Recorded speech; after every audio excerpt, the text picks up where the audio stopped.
mohon semua kita melakukan kebaikan itu kalau dalam kaidah fikih disebut al-yakin la yuzalu bisyak. Banyak kebaikan yang kebenarannya itu 100%. Tidak punya efek samping ke pihak lain, ke kelompok lain, ke komunitas lain. Yaitu tadi misalnya Anda makan dan itu murah sekali, hanya butuh satu piring. Setiap punyaan kamu muji Allah, setiap minum kamu muji Allah. Itu redaksinya Rasulullah SAW disebut Allah sangat ridho ketika seorang hamba makan, kemudian dia memuji Allah. Atau minum, kemudian dia muji Allah. Logikanya gampang, negara seperti ini yang kamu harapkan bentuknya kayak apa, mertua, ipar, komunitas, tetangga. Itu nyata terjadi itu kan belum pasti. Sementara yang mesti terjadi adalah kamu butuh makan, kalau tidak mati. Butuh minum, kalau tidak mati. Butuh bumi yang nyaman ditempati, kalau tidak kita juga mati. Sebab itu Allah kalau menyebut nikmatnya itu hal-hal yang keseharian. Alladzi at'amahum min ju'. Allah itu siapa? Allah itu yang menciptakan kamu bisa makan. Tidak berlebihan. Allah itu yang menciptakan kondisi sosial itu ideal. Zaman Nabi itu ya ada orang munafik. Orang-orang pilihan Allah itu juga diuji orang sekelilingnya yang macam-macam. Semua diuji sesuai konteks zaman dan waktu. Nah, tapi ada ibadah-ibadah yang selalu disarankan Nabi. Sampai Nabi itu pernah ditanya, ayul islami khairun ya Rasulullah, Islam terbaik itu gimana? Jawaban Nabi itu unik. It'amut to'am. Islam terbaik itu ya makan-makan, santai-santai. Ketika Allah menyebut beberapa kebaikan, falak tahamal aqobah, wa ma adrokan apa? Mal aqobah. Terusannya apa? Fakku raqobah. Terusannya apa? Au it'amun fi yaumin di masubah. Ya itu acara makan-makan itu juga Islam. Kenapa? Ya bayangkan kalau tidak ada makanan, kita mati kan? Kondisi sosial tidak ideal itu Anda masih gak apa-apa. Tapi kalau Anda tidak makan, Anda tidak minum, kamu punya istri cerewet masih bisa hidup, punya mertua cerewet masih bisa hidup. Tapi kalau tidak makan bisa mati. Berarti penting mana istri sama makan? Penting mana? Makan. Semoga istri Anda dengar, nanti kamu disuruh makan tapi pulang deh. Itu kalau dibahasakan makan masih memahami. Penting mana nasi satu piring dengan istri. Enggak ada nasi mati, enggak ada istri belum mati. Penting mana? Enggak berani jawab kan? Nah, ternyata Anda ada garang kan di depan istri. Jadi saya mohonlah, mungkin Mas Sufyan Sauri tadi yang bisa bantulah. Teman-teman tuh ngaji yang keseharian saja. Karena kita nyari ridha Allah itu berdasar firman Allah. Dan firman Allah itu menyebut keseharian itu riang, gampang. Yaitu tadi misalnya wa min ayatihi manamukum bil-laili wan-nahar. Termasuk ayat-ayat Allah itu kamu tidur. Maka dulu itu ada guyonan, ada tokoh Mu'tazilah, kelompok dalam Islam yang berpikir manusia itu bisa menentukan ikhtiarnya sendiri. Karena saya bisa duduk, duduk, ingin berdiri, berdiri. Karena kelompok ini enggak terima kalau semua kehendak Allah, nanti bagaimana kalau semua kehendak Allah kok ada hisab ya, ada sanksi. Lucunya itu dia akhirnya ini cerita ya, mencintai seorang perempuan cantik sekali. Dan itu dia menjadi ahli sunnah itu oleh hal-hal yang sepele. Karena istrinya cantik, ya namanya suami istri hubungan intim. Terus ditanya, Mas, masih ingin lagi? Masih. Silahkan diulang lagi. Wah ya tidak bisa. Katanya manusia bisa menentukan yang diinginkan. Itu tobat itu. Itu nggak bisa ditobatkan Mas Sufyan Ats-Tsauri. Orang cantik yang mudah nobatkan orang itu orang cantik. Segampang itu. Akhirnya kita tahu, makanya kalau dalam kitab Hikam itu disebut al-aqil mayyakul madza yaf'alu wa hubi wal ghafil mayyakul madza af'al. Orang yang punya akal karena sadar ini wilayah Allah, semua milik Tuhan. Itu dia tiap hari berpikir, besok Allah akan melakukan apa terhadap dunia ini. Kamu merencanakan sesuatu mau plesir, ternyata gempa. Mau wisata ke Rusia, ternyata perang. Kamu tidak pernah tahu apa yang akan terjadi besok. Wa ma tadri nafsum madza taksibu ghadan. Tapi anda semua kita ini sering punya jadwal permanen. Makanya saya kalau diundang siapa saja, sana takdir. Yang jelas Gus ini acara penting. Ya masih acara penting nak pangeran ngersakno piye? Kok ape dadi pangeran? Kamu kok mau jadi Tuhan? Itu kadang ya kiai. Penting Gus acara ini jenengan harus memastikan bisa. Loh kamu itu yang ngajarin tauhid, sesuatu itu biadillah kok bilang-bilang apa pasti. Kalau maksa terus tak tobatkan loh kamu kata saya itu. Ya kalau gitu Gus bilang insya Allah. Wah itu hati saya, fisik saya, roh saya sudah bilang insya Allah. Tidak usah kamu latih kata saya. Nah hal-hal tauhid keseharian itu gampang sebetulnya. Wal ghafil yaqulu madza af'al. Tapi orang yang lupa Allah dia setiap hari bilang besok apa? Kita bisa melakukan apa? Seakan-akan dia itu aktor, dia penting, dia subjek permanen, dia.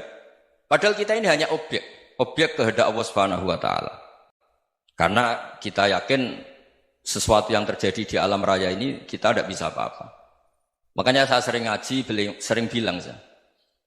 Ketika Anda mensifati Allah, Dia yang menghidupkan. Sudah itu tanamkan sehingga ketika kita mati santai saja. Kenapa santai? Allah punya cara menghidupkan kita. Zaman kita hidup juga gak tahu caranya ngelola jantung, ngelola paru-paru. Kamu juga gak tahu ngelola oksigen yang tidak beracun, tidak ngandung polusi. Tahu-tahu hidup. Gak ingin tua ya tahu-tahu tua, gak ingin mati tahu-tahu mati. Selama ini kita hidup juga gak tahu apa sebetulnya. Hanya gaya tok, punya jadwal, punya planning. Kalau kamu bisa menentukan pilihan Anda, pasti Anda istrinya cantik, 4 neriman semua, kona'ah semua. Nyatanya enggak kan? Ada 1 jelek, cerewet. Wah itu kan, nyatanya enggak bisa apa-apa Anda kan? Dan kamu bawa mati lagi. Itu kan, istri Anda juga gitu, punya keinginan, punya suami yang ganteng, yang jabat, yang neriman, yang enggak poligami. Ya enggak kesampaian juga. Kalau kita ngitung tingkat kegagalan kita itu gagal terus. Ya kan? Nah, terus ingat Allah. Madza yaf'alu wa bi. Orang yang punya akal selalu berpikir Allah itu menghendaki apa terhadap saya.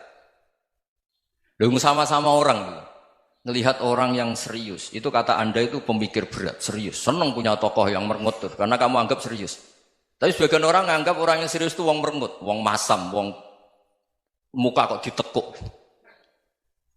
Jadi sama itu hati ya muqallibal qulub tsabbit qalbi ala dini, karena kita enggak tahu cara berpikir kita tentang orang lain, tentang sekeliling kita. Misalnya kita orang baik yang jenis ngrumat fakir miskin. Ada orang bangun masjid mewah itu janggal. Apa artinya masjid mewah kalau banyak orang kelaparan? Tapi kalau yang jenis pendidikan apa artinya masjid mewah kalau tidak bisa ngaji? Nanti yang jenis infrastruktur apa artinya ini kalau semuanya punya sudut pandang yang berbeda-beda. Dan Islam mengapresiasi semua kebaikan. Tapi katakan semua kebaikan itu adalah kehendak Allah Subhanahu wa taala. Karena apapun baik Anda itu pakai fasilitas yang diberikan oleh Allah Subhanahu wa taala. Sehingga ini yang disebut qulillah sumadarhum fi khawdihim yal'abun. Ya kembali tadi ke tema-tema bahwa keseharian Anda ini sudah Islami. Saat Anda tidak bisa melakukan apa saja. Saya sering ada jenazah, biasanya kalau tetangga meninggal saya sering disuruh ngelepas. Saya bilang orang ini baik karena sering ngelamun di rumah, sering nganggur di rumah. Ditanya sama anaknya, kenapa Gus nganggur baik? Ya kalau dia nganggur artinya juga agak berbuat sesuatu yang maksiat kan? Ya kan? Orang nganggur di rumahnya ya tidak bunuh orang, tidak maling, tidak korupsi, ya namanya nganggur di rumah. Lah cuma istri cara pandang nganggur gak menghasilkan uang itu. Tapi juga gak menghasilkan kriminal kan? Jadi sebenarnya Islam itu cara, makanya kalau sampai ngaji usul fikih itu ada kitab usul fikih, namanya Lubul Usul, itu terkenal sekali di pesantren itu. Itu kalau ngapresiasi keseharian itu luar biasa. Izma min mubahin illa wa yatahaqqaqu bihi tarku haramimma. Karena keseharian yang mubah saat Anda lakukan itu ada kehebatan yang luar biasa, yaitu meninggalkan haram.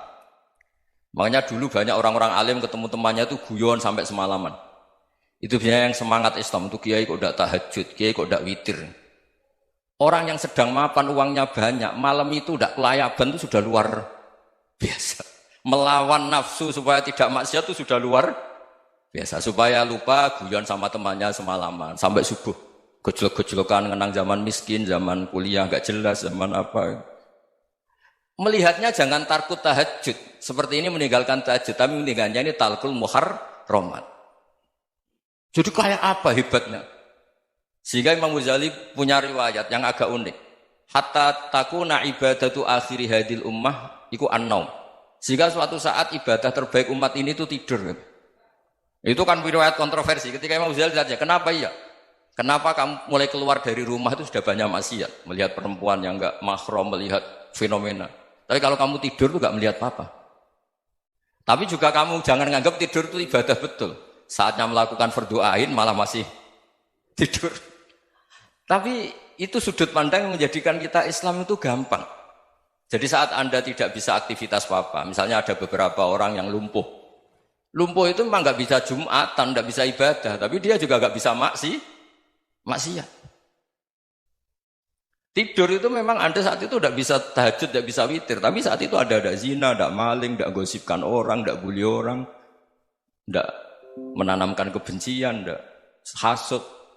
Sehingga tidur menurut Allah Ta'ala wa min ayatihi manamukum billaili apa? Wanahar. Karena di tidur itu selain ada unsur istirahat, jaga kestamina, juga ada unsur meninggalkan beberapa keburukan. Nah saya mohon ibadah yang keseharian ini kita jaga. Supaya kita semua baca ayat itu fasih. Fasih itu tertanam di hati. Allah itu siapa?